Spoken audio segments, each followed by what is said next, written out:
Hello students, hello everyone. Aamir Maharaja PG college की online classes में आप सभी का स्वागत है। गुड मॉर्निंग सभी को स्टूडेंट्स। आज हम इस लेक्चर में एक new topic, new unit start करने जा रहे हैं। लास्ट लेक्चर में अपन ने यूनिट सेकंड जो है stereo chemistry and bonding man group element, उसके काफ़ी सारे जो टॉपिक्स हैं उनको कवर किया था। सेकेंड यूनिट जो है मैक्सिमम पार्ट अपन ने कंप्लीट कर लिया उसमें मैंने आपको 2 पार्ट्स बताए थे। मेटल लिगेंड बॉन्डिंग जो है वो अपन ने लास्ट लेक्चर जो है उसमें डिस्कस करी थी। उससे पहले हमने वॉश डायग्राम वगैरह देखे थे। इस तरह से अपनी जो सेकेंड यूनिट है वो कंप्लीट हो गई। आज हम इस लेक्चर में reaction mechanism of transition metal complex unit 4 जो है उसमें रिएक्शन मैकेनिज़्म देखेंगे कि किस तरह से मेटल और लिगेंड के बीच में रिएक्शंस मैकेनिज़्म जो है वो कंप्लीट होती है। ट्रांजिशन मेटल कॉम्प्लेक्स है उनमें किस तरह से ये कंप्लीट होती है। सबसे पहले मैं आपको मेटल और लिगेंड क्या है उनके बारे में जनरल इंट्रोडक्शन बताती हूँ कि किस तरह से मेटल और लिगेंड के बीच में बॉन्डिंग होती है। देखिएगा, ट्रांजिशन मेटल जो है वो उसमें अगर उसके पास में वैकेंट इलेक्ट्रॉन प्रेजेंट होंगे तो वो इलेक्ट्रॉनों को क्या करेगा, अपनी ओर एक्सेप्ट करेगा और एज ए किसकी तरह बिहेव करेगा, मेटल इलेक्ट्रोफाइल की तरह बिहेव करेगा। इसके अलावा हम ये कह सकते हैं कि जो नंबर ऑफ इलेक्ट्रॉन्स को एक्सेप्ट करे वो क्या है, लुईस एसिड। तो मेटल एज ए किसकी तरह बिहेव कर रहा है, electron pair acceptor, lone pair को एक्सेप्ट कर रहा है तो लुईस एसिड, और इलेक्ट्रॉन फाइल की तरह बिहेव कर रहा है तो as a metal behave as a electrophile. ये 3 कंडीशन है वो मेटल के लिए एप्लीकेबल है। अगर ये होंगी तो वो एज ए मेटल है वो बॉन्डिंग कर पाएगा लिगेंड से। नेक्स्ट हम देखते हैं लिगेंड के लिए कि लिगेंड जो है वो इलेक्ट्रॉन पेयर डोनर होना चाहिए, लुईस बेस होना चाहिए, न्यूक्लियोफाइल नेचर का होना चाहिए। देखिएगा, इलेक्ट्रॉन पेयर डोनेट करेगा तो मेटल लेगा, जिससे मेटल और लिगेंड के बीच में बॉन्डिंग हो जाएगी। लुईस बेस क्या करेगा, इलेक्ट्रॉन जो है उनको डोनेट करेगा और एज ए किसकी तरह बिहेव करेगा, न्यूक्लियोफाइल की तरह बिहेव करेगा। तो आज अपना जो टॉपिक है उसका मैंने जर्नल आपको बताया कि हमारा जो टॉपिक है unit 4 reaction mechanism of transition metal complex. Transition metal complex में हमें मेटल और लिगेंड के लिए कुछ कंडीशंस हैं वो ध्यान रखनी है। मैंने जैसे आपको बताई अभी कि मेटल जो है वो एक तो इलेक्ट्रॉन पेयर एक्सेप्टर होना चाहिए, एक लुईस एसिड होना चाहिए और एक इलेक्ट्रोफाइल की तरह बिहेव करेगा। ये 3 पॉइंट ध्यान रखने हैं। लिगेंड जो है, लिगेंड है वो किसकी तरह बिहेव करेगा, एक तो इलेक्ट्रॉन पेयर डोनर की तरह बिहेव करेगा, इलेक्ट्रॉन पेयर को डोनेट करेगा, दान करेगा। एक लुईस बेस की तरह बिहेव करेगा, जब एलपी डोनेट कर रहा है तो लुईस बेस, और एज ए किसकी तरह बिहेव करेगा, न्यूक्लियोफाइल। ये तीनों कंडीशन हमें पता होनी चाहिए। नेक्स्ट हम इसमें देखते हैं कि जो ट्रांजिशन मेटल कॉम्प्लेक्स हैं उनमें रिएक्शन की बात करें तो सबसे पहले फर्स्ट ऑफ ऑल हम सब्स्टिट्यूशन रिएक्शंस देखते हैं। सब्स्टिट्यूशन रिएक्शंस जो हैं वो क्या होती हैं, देखिएगा। सब्स्टिट्यूशन रिएक्शन में क्या होगा, मैं आपको एक व्यवहारिक तरीके से बताती हूँ कि सब्स्टिट्यूशन क्या होता है। देखिए, सब्स्टिट्यूशन का मतलब है जैसे कोई रिएक्शन हो रही है, सपोज किया कि एक रिएक्शन है जिसमें मानते हैं हम कि ए और एक्स प्लस बी ये कोई रिएक्टेंट थे और इनसे हमें प्रोडक्ट बनाना है। तो जो प्रोडक्ट बनेगा वो बने ए और बी प्लस एक्स अलग हो गया, तो क्या एक्स जो है वो अपनी पोजीशन से उसका प्रतिस्थापन हो गया, सब्स्टिट्यूशन हो गया। पहले एक्स जो है वो किसके साथ ऐड था, ए के साथ ऐड था, लेकिन जैसे ही एक्स यहाँ से रिमूव हुआ तो इसके साथ में कौन ऐड हो जाएगा, बी। इस तरह की जो रिएक्शंस होती हैं उनको क्या कहा जाता है, सब्स्टिट्यूशन रिएक्शंस। ठीक है, सब्स्टिट्यूशंस न्यूक्लियोफिलिक रिएक्शंस भी कहते हैं अपन, और मेटेलिक रिएक्शन या इलेक्ट्रोफिलिक रिएक्शंस भी होती है। तो हम इसकी डेफिनेशन देखते हैं। Sorry, substitution reaction of metal complex induce the replacement of one ligand by another ligand or one metal ion by another metal ion by the another metal ion। substitution होगा एक ligand के through या metal के through, एक metal दूसरे ligand को या दूसरे मेटल को अपनी पोजीशन से रिमूव कर देगा या प्रतिस्थापित कर देगा या सब्स्टिट्यूट कर देगा। Substitution reaction are generally acid base reaction. जो सब्स्टिट्यूशन रिएक्शंस होती है वो किस तरह की रिएक्शंस होती हैं, एसिड बेस रिएक्शंस होती है, ये ध्यान रखना है। Where Lewis acid are the metal ion, अभी हमने बताया था कि जो लुईस एसिड होता है वो कौन होता है, मेटल आयन होता है। एंड लुईस बेस जो होता है वो कौन होता है, लिगेंड होता है। लिगेंड एज ए डोनर की तरह बिहेव करेगा, एज ए न्यूक्लियोफाइल की तरह बिहेव करेगा, और मेटल जो होता है वो as a Lewis acid, as a acceptor, as a electrophile की तरह बिहेव करेगा। नेक्स्ट हम इसकी रिएक्शन देखते हैं। देखिएगा, ये एम और एक्स है प्लस वाई, इनकमिंग लिगेंड कौन है, वाई ने क्या किया, एम के साथ बॉन्डिंग की, जैसे मैंने आपको ए एक्स और बी लेके बताया था, इसके साथ बॉन्डिंग होती तो क्या बनेगा, एम वाई बनेगा और एक्स अलग हो जाएगा। कैसी रिएक्शन हो गई, एसएन रिएक्शन। एसएन रिएक्शन का मीन्स ये कौन सी रिएक्शन है, सब्स्टिट्यूशन न्यूक्लियोफिलिक रिएक्शन। नेक्स्ट हम मेटेलिक न्यूक्लियोफिलिक रिएक्शन की बात करें तो एम और एक्स जो है वो मेटल के साथ में बॉन्डिंग करेंगे और इनकमिंग मेटल्स जो है वो फॉर्म हो जाएगा। ये यहाँ से इसके साथ बॉन्ड बनाएगा तो एक्स जो एम है वो बाहर हो जाएगा, और किस तरह की रिएक्शन होगी, ये S E, substitution electrophilic reactions. उसके बाद हम इसमें types of the substitution reactions देखते हैं। दो तरह की रिएक्शंस होंगी, अभी हमने दोनों एग्जाम्पल के थ्रू देखा है, एक न्यूक्लियोफिलिक रिएक्शन और दूसरी इलेक्ट्रोफिलिक रिएक्शंस। सब्स्टिट्यूशन रिएक्शंस जो हैं वो टू टाइप्स की होती हैं, एक इलेक्ट्रोफिलिक और दूसरी न्यूक्लियोफिलिक। सबसे पहले हम इलेक्ट्रोफिलिक सब्स्टिट्यूशन रिएक्शन की बात करेंगे, जिसको हम मेटल सब्स्टिट्यूशन रिएक्शन भी कहते हैं। देखिएगा क्या होती है मेटल सब्स्टिट्यूशन रिएक्शन या इलेक्ट्रोफिलिक सब्स्टिट्यूशन रिएक्शन। इसमें हम देखते हैं these reaction in which electrophilic part metal ion replaced by the incoming electrophile।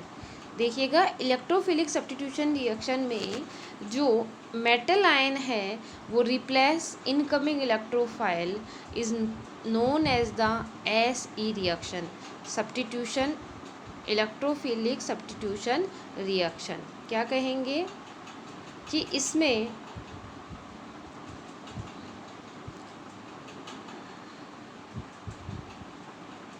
देखिएगा, इनकमिंग जो इलेक्ट्रोफाइल है, क्या है, इनकमिंग इलेक्ट्रोफाइल वो अगर दूसरे वाले मेटल आयन जो प्रेजेंट है उसको रिप्लेस कर देता है तो ये रिएक्शन कैसी कहलाती है, एस ई रिएक्शन कहलाती है, या हम इसको इलेक्ट्रोफिलिक सब्स्टिट्यूशन रिएक्शन कहते हैं।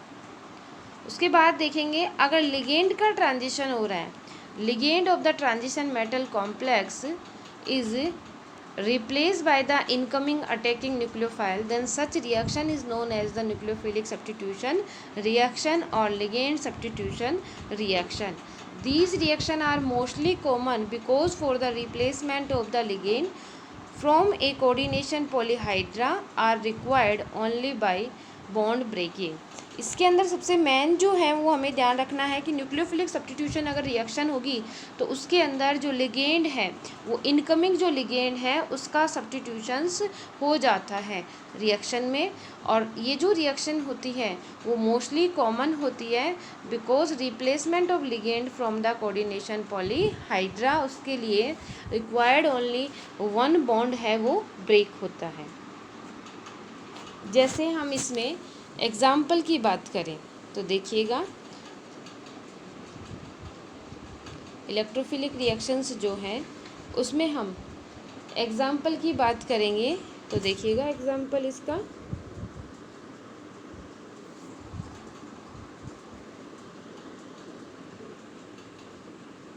जैसे हमने एक एग्जाम्पल लिया कि ये कॉम्प्लेक्स है, इस कॉम्प्लेक्स के अंदर ये कॉम्प्लेक्स लिया हमने, इस कॉम्प्लेक्स में M और L N X मेटल के साथ में L और X दो लिगेंड प्रेजेंट है।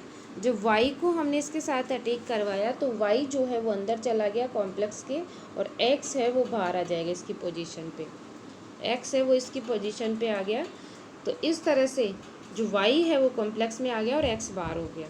फिर एक्वस रिएक्शन लेंगे, एक्वाटिक मीडियम में लेंगे तो वाटर को, अब हमने तो यहाँ X और Y लिए थे, अब हमने एक एग्जांपल लिया जिसमें कोबाल्ट के साथ में 5 अमोनिया और एक क्या प्रेजेंट है, Cl प्रेजेंट है। ठीक है, ये वाटर जो है वो अंदर जाएगा और Cl बाहर आ जाएगी, एक्वस कॉम्प्लेक्स जो है उसका फॉर्मेशन हो जाएगा। ठीक है, +2 से ऑक्सीडेशन स्टेट +3 में चेंज हो जाएगी। अब नेक्स्ट स्टेप में लिया, वाटर अंदर प्रेजेंट है, ये एक्वेशन रिएक्शन होती है, एक्वा ऐड हो रहा है, ये एनेशन रिएक्शन होती है, इसके अंदर Cl बाहर निकल, Cl जो बाहर है ये क्या प्रेजेंट है आपका, Cl। ये जो Cl है ये क्या है, Cl। Cl जो है वो इसमें ऐड होएगा और वाटर जो है वो बाहर आ जाएगा, इस तरह से वाटर बाहर आ जाएगा और Cl अंदर ऐड हो जाएगा। अब हम इसकी मैकेनिज़्म देखते हैं कि सब्स्टिट्यूशन रिएक्शंस जो होती हैं उनकी कुछ मैकेनिज़्म होती हैं, ऑक्टाहाइड्रल जो सब्स्टिट्यूशन रिएक्शंस होती हैं उनमें। तो देखिएगा मैकेनिज़्म इसमें कौन कौन सी किस तरह से कंप्लीट होती है। ये इसकी मैकेनिज़्म को हम 4 पार्ट्स में डिवाइड करते हैं। एक तो होती है, पहली मैकेनिज़्म हम देखते हैं वो होती है डिसोसिएटिव मैकेनिज़्म। कौन सी होती है, डिसोसिएटिव मैकेनिज़्म, जिसको DM कहते हैं। एक होती है एसोसिएशन मैकेनिज़्म जिसको हम AM कहते हैं। एक इंटरचेंज डिसोसिएशन मैकेनिज़्म, इसमें कुछ ना कुछ चेंजेज आएगा। और एक इंटरचेंज डिसोसिएशन, ये हमारे पास डिसोसिएशन थी, ये इंटरचेंज एसोसिएशन मैकेनिज़्म होती है। ये क्या है, A एसोसिएशन मैकेनिज़्म होती है, ये डिसोसिएशन होती है, ये एसोसिएशन मैकेनिज़्म होती है। इस तरह से टोटल सब्स्टिट्यूशन जो रिएक्शंस होती हैं उनमें 4 तरह की मैकेनिज़्म है वो देखी जाती है, dissociation mechanism, association mechanism, interchange dissociation और इंटरचेंज एसोसिएशन मैकेनिज़्म। देखिएगा इसके अंदर हम सबसे पहले डिसोसिएशन मैकेनिज़्म की बात करें तो डिसोसिएशन मैकेनिज़्म में क्या होगा, इसके अंदर डिसोसिएशन मैकेनिज़्म में देखा तो देखिएगा सबसे पहले X जो है, डिसोसिएशन का मतलब क्या हुआ, उसमें बॉन्ड डिसोशिएट होगा, वियोजन होगा उसका। तो बॉन्ड का जब डिसोसिएशन होगा तो ये जो कॉम्प्लेक्स था, इस कॉम्प्लेक्स में से X जो है -X है वो बाहर हो गया, तो केवल मेटल और लिगेंड कॉम्प्लेक्स बन गया। एज ये क्या बोलते हैं इसको, इंटरमीडिएट जो है इसका कोऑर्डिनेशन नंबर कम हो जाएगा। भाई यहाँ पे इस कॉम्प्लेक्स में सपोज किया मेटल के साथ में 6 कोऑर्डिनेट बना के था ये, लेकिन X रिमूव हो गया तो यहाँ इसका कोऑर्डिनेटर नंबर कितना हो गया, 5 हो गया। अब इसमें हमने Y फिर से ऐड किया तो फिर से इसका कोऑर्डिनेशन नंबर क्या हो जाएगा, 6 हो जाएगा। इस तरह से एसोसिएशन मैकेनिज़्म जो होती है, एसोसिएशन मैकेनिज़्म में क्या होगा कि ये जो कॉम्प्लेक्स है इस कॉम्प्लेक्स में हम एक लिगेंड को और ऐड कर दें तो वो मैकेनिज़्म कैसी होगी, एसोसिएशन।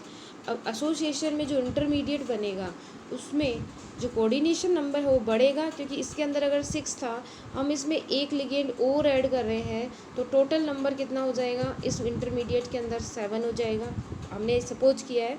और उसमें से फिर हमने लिगेंड को निकाल दिया एक को, तो क्या बचेंगे वापस से 6 कोऑर्डिनेशन नंबर। एक होती है interchange dissociation mechanism. Interchange dissociation mechanism में क्या होगा, इसके अंदर ट्रांजिशन स्टेट बनती है, और ये जो ट्रांजिशन स्टेट बनती है इसके अंदर जिसको हमें बाहर निकालना है और जिसको हमें जोड़ना है, इन दोनों के बीच में जो बॉन्ड ब्रेकिंग और बॉन्ड फॉर्मेशन है वो इस तरह से हम डैश डैश करके शो करेंगे। ठीक है, X बाहर निकल जाएगा और ये बन जाएगा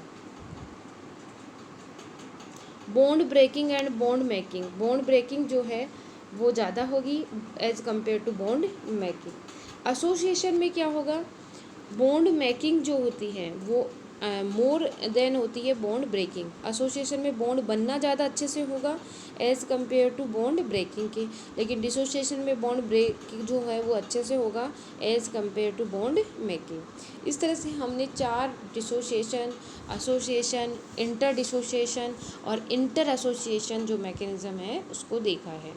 अब हम इसको एक एक करके डिसोसिएशन मैकेनिज़्म जो क्या है उसका पूरा इंट्रोडक्शन, उसकी पूरी मैकेनिज़्म है उसको देखेंगे। सबसे पहले देखिएगा डिसोसिएशन मैकेनिज़्म। देखिएगा डिसोसिएशन मैकेनिज़्म में क्या होता है। मैंने आपको बताया था अभी कि ये कॉम्प्लेक्स है,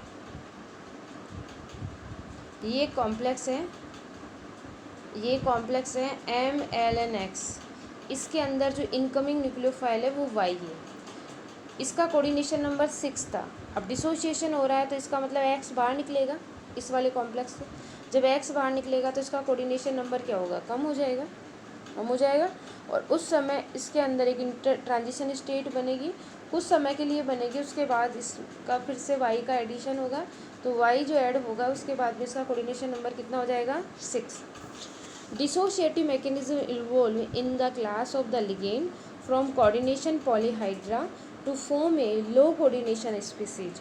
डिसोसिएशन मैकेनिज्म जो है वो इन्वॉल्व होती है एक तो class of the ligand from coordination polyhedra to form a low coordination species. Dissociation mechanism किसके लिए एप्लीकेबल है, जिनके लिए कोऑर्डिनेशन पॉलीहाइड्रा जो है उनमें कोऑर्डिनेशन जो स्पीसीज है वो क्या होती है, लो होती है।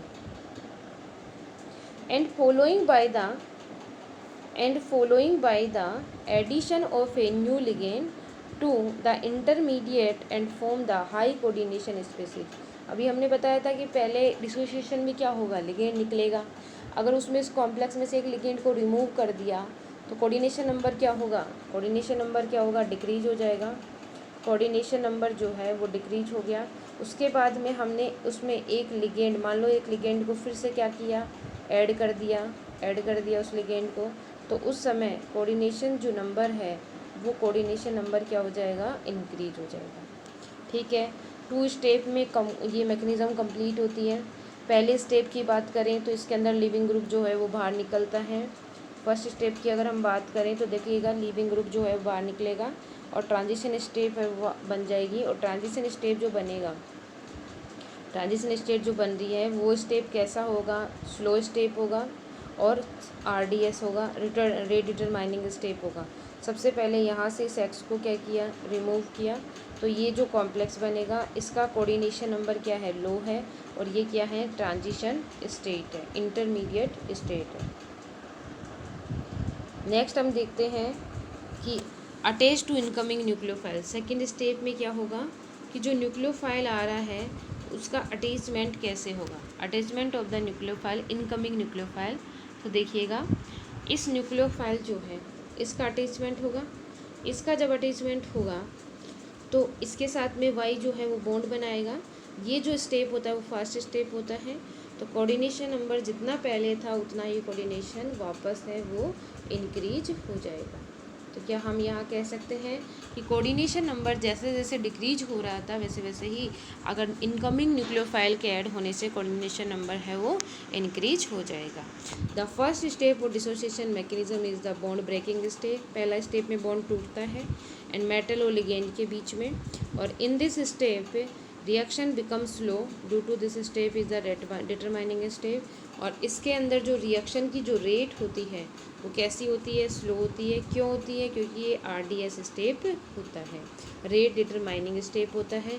रेट डिटरमाइनिंग स्टेप होने के कारण इसकी जो रेट होती है वो स्लो प्रेजेंट होती है।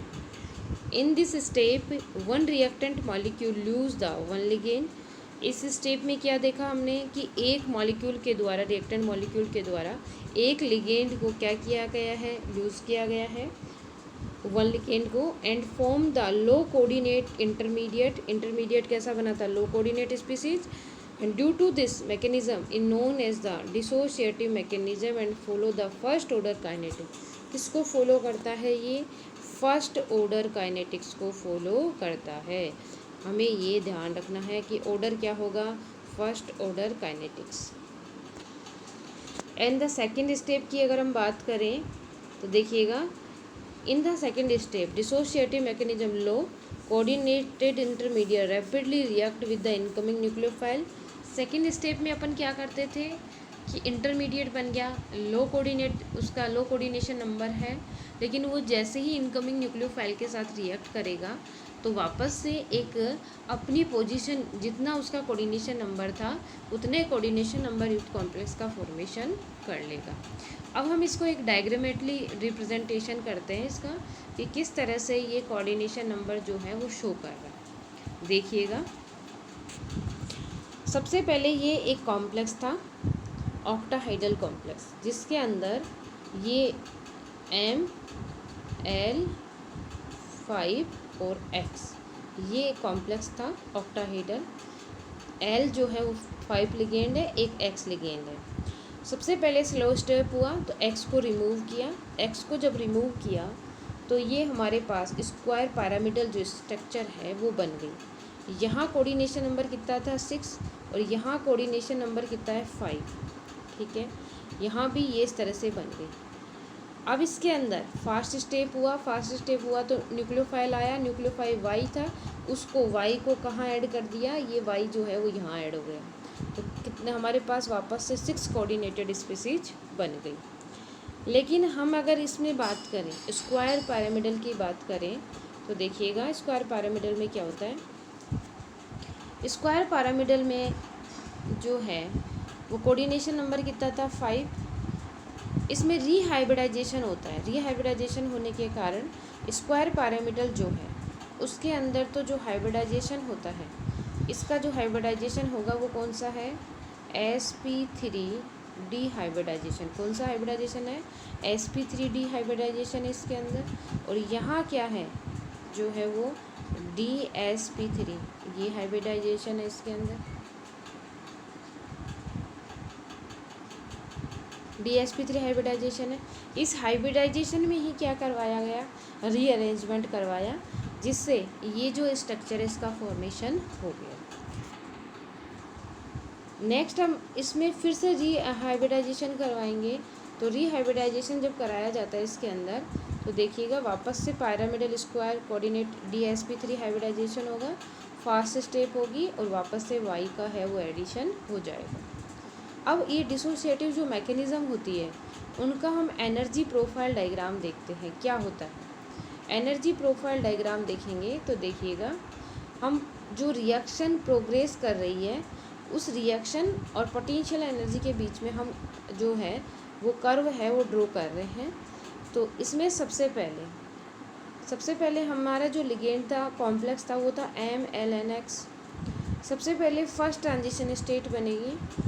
ट्रांजिशन स्टेट जैसे जैसे बनती जाती है उनके एनर्जी लेवल जो होता है वो धीरे धीरे कम होता जाता है ना।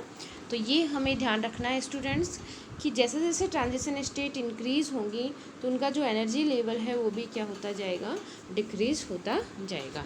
देखिएगा MLNX फर्स्ट ट्रांजिशन स्टेट है। यहाँ पे पहली ट्रांजिशन स्टेट बनने के बाद हमारे पास ये कॉम्प्लेक्स बना MLN। फिर सेकेंड ट्रांजिशन स्टेट में क्या होगा, न्यूक्लियोफाइल आकर के इससे अटैक करेगा। सेकेंड ट्रांजिशन स्टेट ये बनेगी, लेकिन इसकी जो एनर्जी है potential energy as compare first के क्या होगी, कम होगी। फिर एंडोथर्मिक प्रोसेस होगा, डेल्टा H पॉजिटिव होगा और यहाँ जो है वो एक्सोथर्मिक प्रोसेस होगा।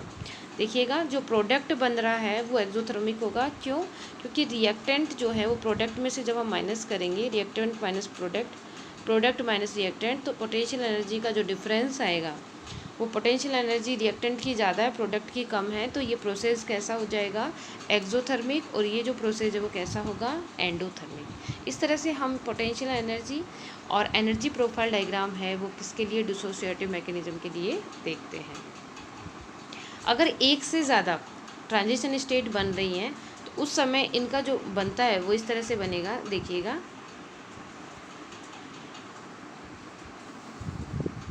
पोटेंशियल एनर्जी और प्रोग्रेस ऑफ रिएक्शन के बीच में हमने बनाया है। इसमें ये सबसे पहले हमने क्या लिया था, ये हमने लिया रिएक्टेंट।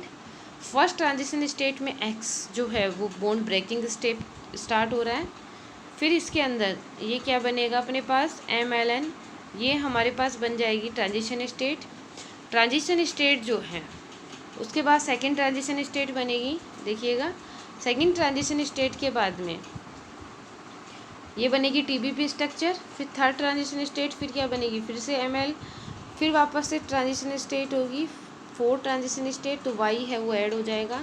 और ये जो प्रोसेस होगा वो एंडोथर्मिक, और ये प्रोसेस कैसा होगा, एक्सोथर्मिक। अगर एक से ज़्यादा ट्रांजिशन स्टेट की बात करें तो ये जो इसका डिसोसिएटिव मैकेनिज़्म है उसका जो प्रोफाइल डायग्राम है उसको हम एक साथ इस तरह से प्रदर्शित करेंगे।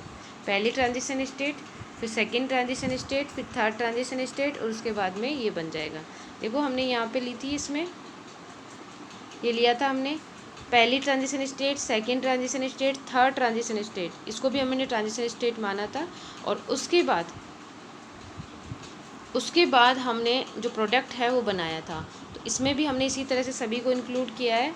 ये जो है स्क्वायर पिरामिडल शेप है इसको हम क्या कह रहे हैं, स्क्वायर पिरामिडल। ये भी क्या है, टीबीपी शेप हो गई, ये स्क्वायर पिरामिडल।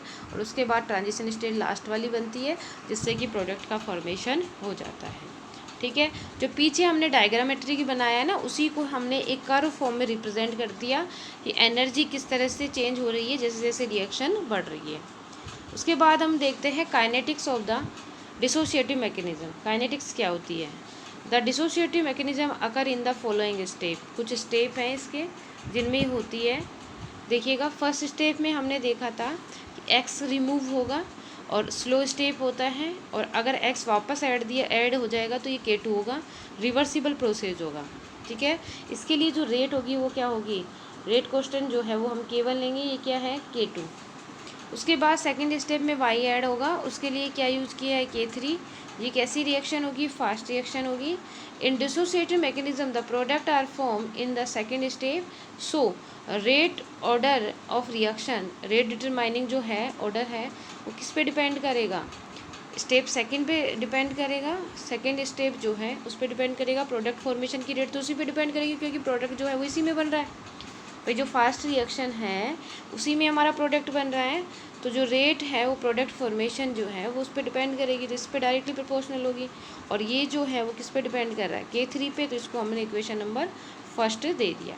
अब देखिएगा, इसके अंदर हम ऐसे अप्लाई करेंगे। क्यों करेंगे ऐसे अप्लाई, ऐसे मैंने आपको बताया था स्टेडी स्टेट अप्रोक्सीमेशन मेथड जो है वो इसलिए अप्लाई करेंगे कि MLN जो है वो क्या है, एज ए इंटरमीडिएट है।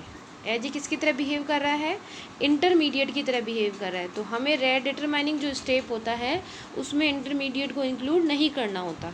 तो यहाँ से हमें इस इंटरमीडिएट को क्या करना है, रिमूव करना है। रिमूव करने के लिए हम क्या अप्लाई करेंगे, SS से अप्लाई करेंगे। देखिएगा, जब हम SS से अप्लाई करते हैं तो SS से क्या होता है कि उसमें MLN जो है किस किस में तो बन रहा है और किस किस में है वो विलुप्त हो रहा है, उनकी जो रेट होती है उनके बराबर होता है। क्या तो हम इसको ऐसे लिख सकते हैं, नहीं, हम ऐसे लिख सकते हैं कि जो K1 है, K1 जो है पहली हमारी रिएक्शन थी K1 MLN X, वो किसके बराबर है, K2 MLN X और प्लस K3। देखिएगा, ये हमारा जो है इसके अंदर क्या हम इसको ऐसे लिख सकते हैं कि MLN जो है वो बंद किस में रहा है और विलुप्त किस में हो रहा है। K1 में तो बन रहा है और बाकी इनमें क्या हो रहा है, विलुप्त हो रहा है। तो क्या हम इसको ऐसे लिख सकते हैं, K1 MLN X, MLN K2X और K3Y, ऐसे लिख सकते हैं हम इसको। अब देखिएगा, इसमें मैं MLN जो है उसकी वैल्यू को निकालना चाहती हूँ, तो MLN, इसमें भी MLN, इसमें भी MLN की वैल्यू को मुझे निकालना है। तो क्या मैं MLN को रहने दूं और बाकी टर्म को इसके नीचे ले जाऊं अपोन में, ये पूरा टर्म जो है वो हम इसके अपोन में ले जाएं और MLN को यहीं छोड़ दें। तो ऐसे होगा MLN equal to K1 MLN X K2X K3Y। From equation first and second, अपनी जो इक्वेशन फर्स्ट इक्वेशन है वहाँ से जो रेट ऑफ रिएक्शन जो है फर्स्ट और सेकंड से रेट ऑफ रिएक्शन की अगर बात करें तो MLN की वैल्यू आ गई और MLN की वैल्यू को हम इक्वेशन नंबर फर्स्ट में रख देंगे। फर्स्ट इक्वेशन नंबर अपनी ये थी कि rate of reaction is equal to K3 MlNR। MlN की जगह जो हमारी इक्वेशन नंबर 2 से जो वैल्यू आई है, ये इस वैल्यू को हम उसमें पुट कर देंगे। उसके बाद देखिएगा रेट वो जब पुट किया जाएगा इसमें, तो हमारे पास ये इक्वेशन बन जाएगी। और जो K3 है, if K3y is very very greater than क्या होगा K2। K2 की कंपेयर अगर K3 का मान ज़्यादा है तो K2 को नेग्लिजिबल मान लें, तो क्या होगा K2x प्लस K3y ऑलमोस्ट किसके सिमिलर हो जाएगा K3 के। तो क्या हम इस K3 के सिमिलर, तो इस वाले नीचे वाले टर्म से K2 को हटा दें, केवल क्या आ जाएगा K3y आ जाएगा अपना। तो देखिएगा नेक्स्ट जो रिएक्शन है उसके अंदर हम इसको अगर करें तो हमारे पास जो नेक्स्ट होगा उसके अंदर इक्वेशन में हम इसको क्या लिख सकते हैं, ये इसके सिमिलर है, तो इसमें ये इसके सिमिलर है, तो क्या हम इसको नेक्स्ट रिएक्शन जो रेट ऑफ रिएक्शन होगी उसमें क्या आ जाएगा अपने पास K3K1 MlNXy, और K2 वाले टर्म को हटा देंगे, क्या आ जाएगा अपने पास K3y। नेक्स्ट हम बात करते हैं एनर्जी प्रोफाइल डायग्राम। देखिएगा क्या होता है energy profile diagram. Energy profile diagram की हम देखें तो देखिएगा the diagram which is draw in between the potential energy and reaction progress. अभी बताया था मैंने कि पोटेंशियल हम ऐसे एक कर्व बना रहे थे, उस कर्व में इस तरह से अपन ने कर्व बनाया था। अभी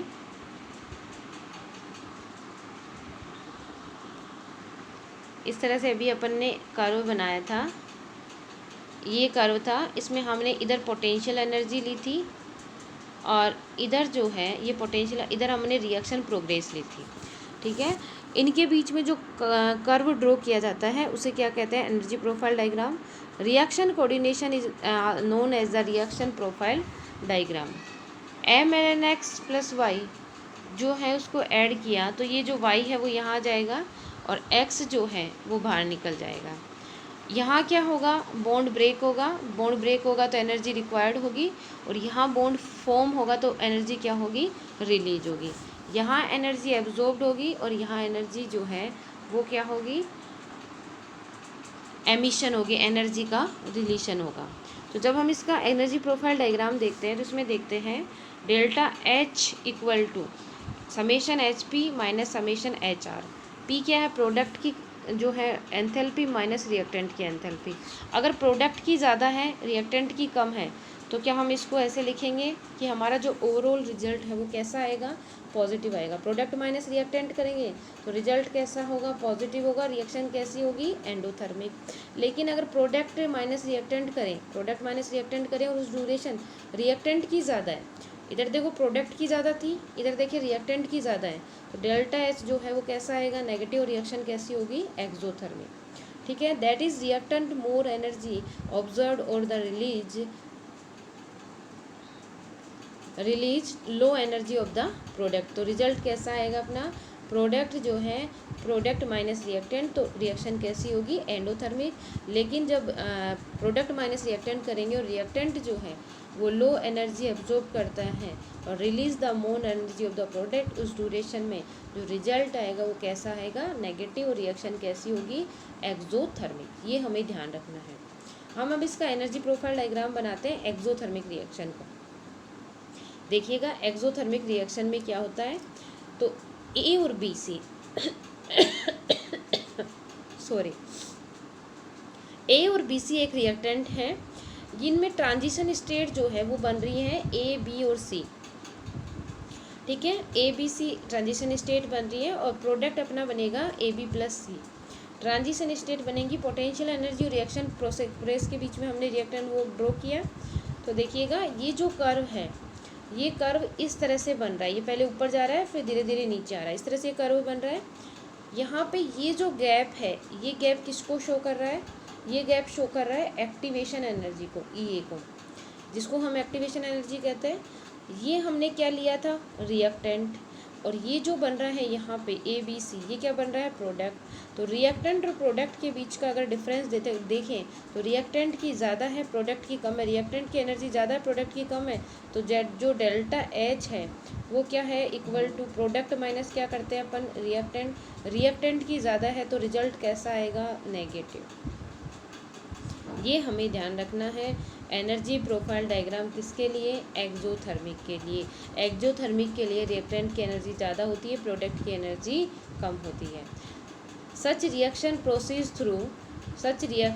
proceeds through only transition state. Number intermediate is formed, so during this reaction energy will be released during this process. ये हमें ध्यान रखना है।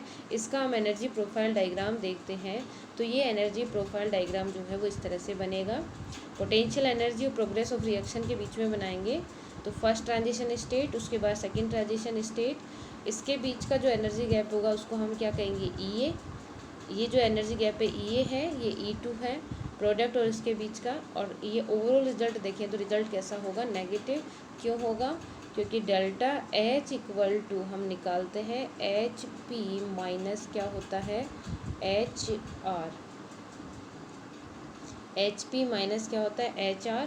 तो रिजल्ट जो आता है वो कैसा आ रहा है? नेगेटिव। ठीक है, ये तो किसके लिए है? एक्सोथर्मिक के लिए। अगर हम ऐसे ही सेम एंडोथर्मिक की बात करेंगे तो एंडोथर्मिक के लिए भी ये रिएक्शन है वो इस तरह से ही होगी। इसका जो हम अगर ड्रॉ करें एंडोथर्मिक का, मैं आपको नेक्स्ट लेक्चर में बताऊंगी। एंडोथर्मिक का एनर्जी प्रोफाइल डायग्राम मैं आपको ऐसे जनरली बता देती हूँ कि जब पोटेंशियल एनर्जी और रिएक्शन प्रोग्रेस, जो प्रोग्रेस हो रही है रिएक्शन में, प्रोग्रेस ऑफ रिएक्शन, उसके बीच में हम ड्रॉ करते हैं। तो जैसे हमने सपोज किया ये हमारा रिएक्टेंट है, ठीक है, और ये रिएक्टेंट से एक्टिवेशन एनर्जी और ये प्रोडक्ट जो है वो यही बन जाता है। तो इन दोनों के बीच में जो डिफरेंस आता है, ये जो डिफरेंस है उसको हम डेल्टा H कहते हैं। लेकिन यहाँ प्रोडक्ट बन रहा है, यहाँ हम रिएक्टेंट ले रहे हैं। तो इस समय देखिएगा प्रोडक्ट और ये जो है वो शो कर रहा है एक्टिवेशन एनर्जी को। किसको शो कर रहा है? एक्टिवेशन एनर्जी को। तो देखिएगा ये एक्टिवेशन एनर्जी को शो कर रहा है। तो प्रोडक्ट और रिएक्टेंट के बीच में प्रोडक्ट की एनर्जी क्या है? ज़्यादा है, रिएक्टेंट की कम है। तो इस समय अगर हम लिखें तो डेल्टा H जो है वो कैसा आएगा? पॉजिटिव वैल्यू आएगी। ध्यान रहेगा कि एंडोथर्मिक प्रोसेस के अंदर जो ट्रांजिशन स्टेट बनती है, यहाँ हमारी ट्रांजिशन स्टेट प्रेजेंट होगी। उसके लिए ट्रांजिशन स्टेट बनने के बाद में जब ओवरऑल हम एनर्जी प्रोफाइल डायग्राम देखते हैं तो उसमें एंडोथर्मिक प्रोसेस होगा। रिएक्टेंट की जो एनर्जी है वो क्या होगी? कम होगी, प्रोडक्ट की एनर्जी ज़्यादा होगी। लेकिन एक्सोथर्मिक प्रोसेस होता है उसमें रिएक्टेंट की एनर्जी जो होती है वो क्या होती है? ज़्यादा होती है, प्रोडक्ट की एनर्जी कम होती है। देन हम डेल्टा H निकालते हैं तो हमारा रिजल्ट जो होता है वो क्या आता है? नेगेटिव आता है। इस तरह से हमने आज इस लेक्चर में रिएक्शन मैकेनिज़्म, जिसमें हमने substitution reactions, type of substitution reaction, जिसमें हमने मेटल सब्स्टिट्यूशन या न्यूक्लियोफिलिक, इलेक्ट्रोफिलिक और न्यूक्लियोफिलिक सब्स्टिट्यूशन रिएक्शन देखी हैं। उसके अलावा energy profile diagram, dissociative mechanism, type of mechanism की बात की, dissociation mechanism, association mechanism, inter dissociation, inter association mechanism और एनर्जी प्रोफाइल डायग्राम है वो देखा है। ये काफ़ी जो टॉपिक करवाए हैं सारे के सारे इम्पोर्टेंट हैं, एग्ज़ाम में इनके क्वेश्चन हैं वो पूछे जाते हैं। इसके जो नेक्स्ट पार्ट है वो हम नेक्स्ट लेक्चर में कंप्लीट करेंगे, जिसमें हम अब नेक्स्ट लेक्चर में एंडोथर्मिक रिएक्शन का एनर्जी प्रोफाइल और ऑक्टाहेड्रल कॉम्प्लेक्स जो होते हैं उनमें एनायनिक रिएक्शंस जो होती हैं उनको देखेंगे और सब्स्टिट्यूशन रिएक्शन जो है वो किस तरह से कंप्लीट होती हैं। तो आज इस लेक्चर में आपको जितना कराया उम्मीद करती हूँ आप लोगों को समझ आया होगा। नेक्स्ट लेक्चर में हम इसी यूनिट से रिलेटेड नेक्स्ट टॉपिक के साथ मिलेंगे। जब तक आप लोग कंटिन्यू जो भी ऑनलाइन के थ्रू आपको मिल रहा है स्टडी मटेरियल, आप उसको पढ़ते रहिएगा, अपना ध्यान रखिएगा, स्वस्थ रहिएगा। Thank you.